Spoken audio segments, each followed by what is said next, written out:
السلام عليكم، اللهم صل وسلم وبارك عليك يا حبيبي يا رسول الله. النهارده جاي لكم فيديو جديد وبالتالي جاي لكم بوصفة جديدة. النهارده طبعا اول يوم رمضان وده فطارنا في اول يوم في رمضان، كل سنة وانتم طيبين. فطبعا الطقوس المعتادة في رمضان اول يوم محشي وبط، فطبعا او محشي وفراخ. فانا هكسر القاعدة دي، والنهارده عملت ايه؟ فراخ محشية زي ما انتم شايفين كده، ورز بخلطة الرز البخاري والمكسرات، وجنبه شوية سلطة ومخلل وملوخية وحاجات كده، وربنا يديم النعمة علينا. الفرخة زي ما انتم شايفين كده معايا، طبعا هي مغسولة ومتظبطة بس هي متقطعة شوية، بس هنحشيها برضو هتطلع تمام التمام. فأنا معايا بصلاية مفرومة، حطيت عليها فلفل أسمر، وحطيت عليها بابريكا، وحطيت عليها برضو شطة، وحطيت عليها معلقتين زيت، وحطيت عليها معلقتين من صويا صوص، ومعلقة برضو من الملح، ومعلقة من صلصة الطماطم، ورشة من الخل، وعصرة ليمونة. دي الخلطة أو التتبيلة اللي أنا هتبل بيها الفرخة في الأول خالص. بصراحة التتبيلة دي جميلة جدا، ويعني هتديكي برضو طراوة كده في الفراخ، وهتديكي طعم حلو قوي. وصويا صوص أو دبس الرمان بصراحة بيبقى سحر في الفراخ، في خلطات الفراخ المشوية عامة يعني. فزي ما انتوا شايفين جبت الفرخة. طبعا أنا مش لابسة الجلافز ده، يعني نظافة ولا حاجة يا جماعة، أنا صباعي متعور يعني. فالخلطة حامية هتحرق صبعي بس مش اكتر، يعني مش نظافة ولا حاجة. انا والله مش بعرف اشتغل بالجلافزات دي يعني. فانا مسكت الفرخة طبعا بالتتبيلة، يعني ايه، غسلتها غسلة كويسة جدا من بره ومن جوه بالتتبيلة.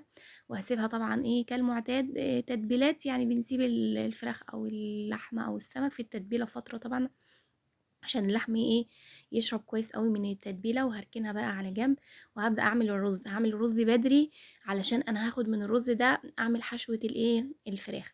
فانا طبعا حطيت معلقتين كبار كده من الزيت، وزيهم معلقتين كبار كده من السمنه.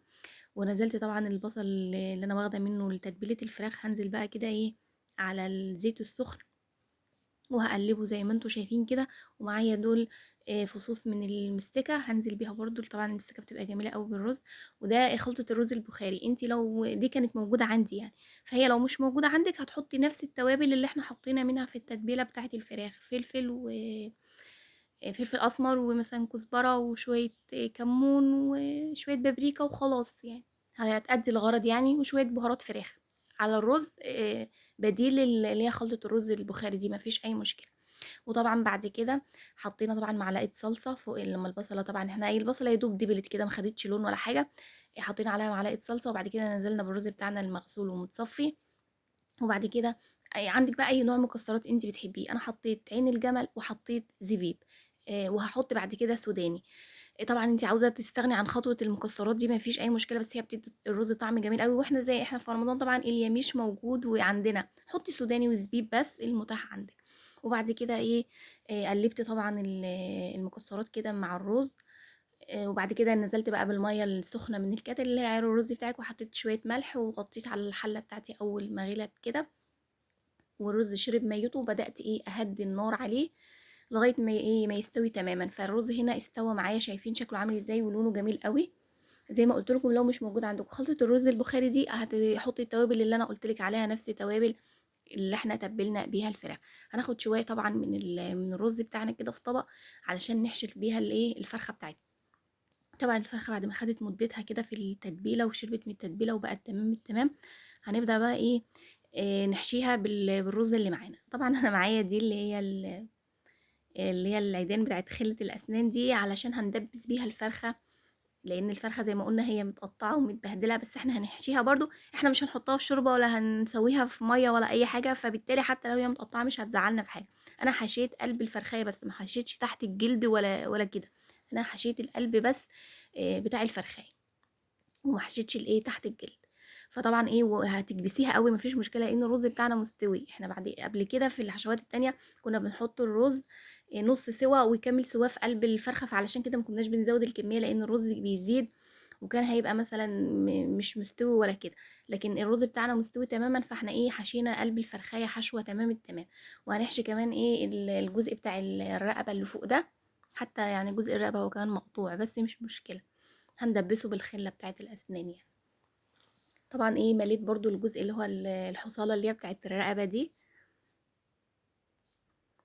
بصراحة كانت حلوة قوي وكانت خفيفة يعني، فاهمة أنتِ، ما فيش تفاصيل كتير يعني، كان يوم خفيف كده، فطار خفيف ما فيهوش تفاصيل كتير.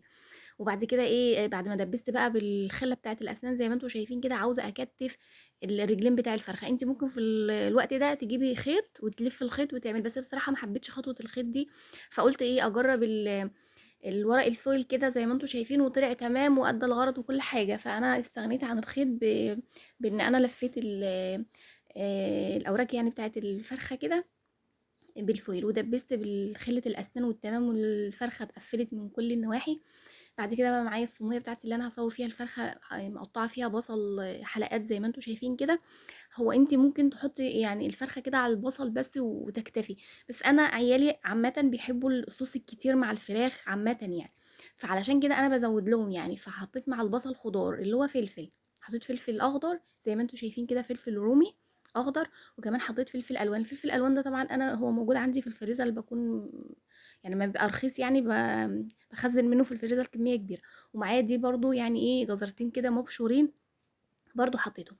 خطوة الفلفل وخطوة الجزر ده اختياري، هو الوصفة الأساسية بصل بس أنا عيالي بيحبوا التتبيلة فعشان كده بزود لهم.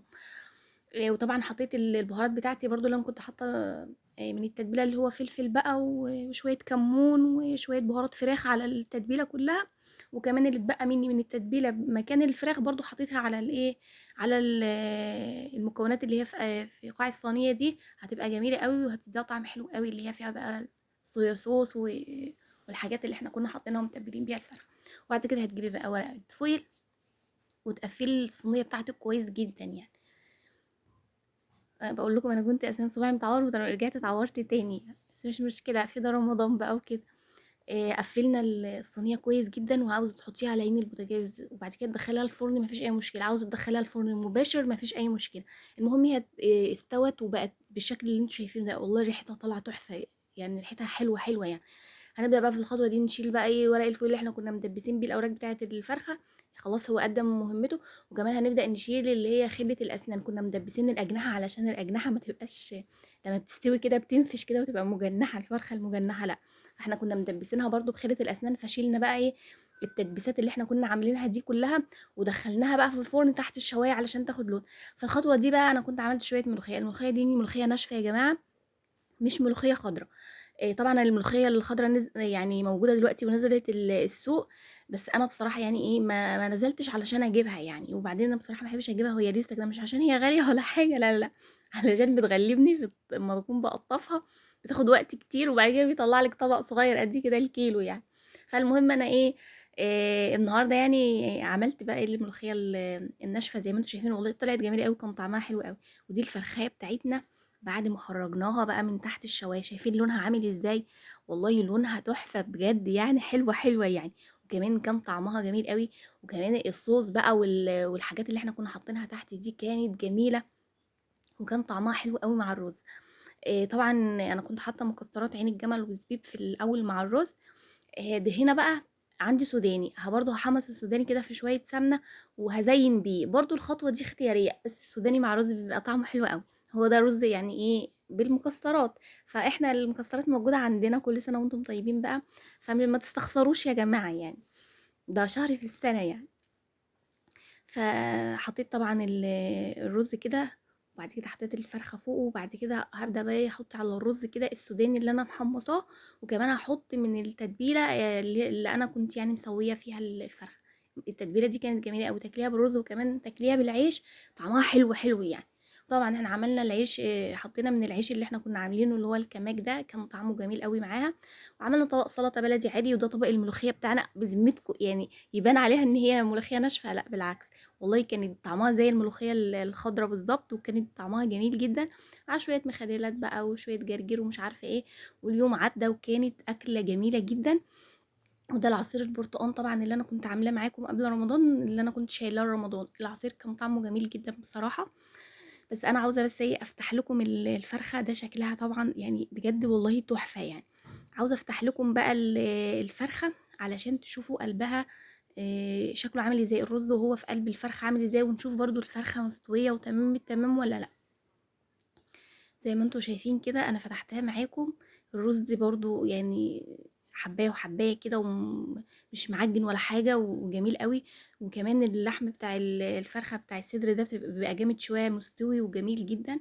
رشيت كده برضو على الفرخة شوية كده برضو من السوداني، وكمان شوية من التتبيلة اللي كانت في قاع الصينية.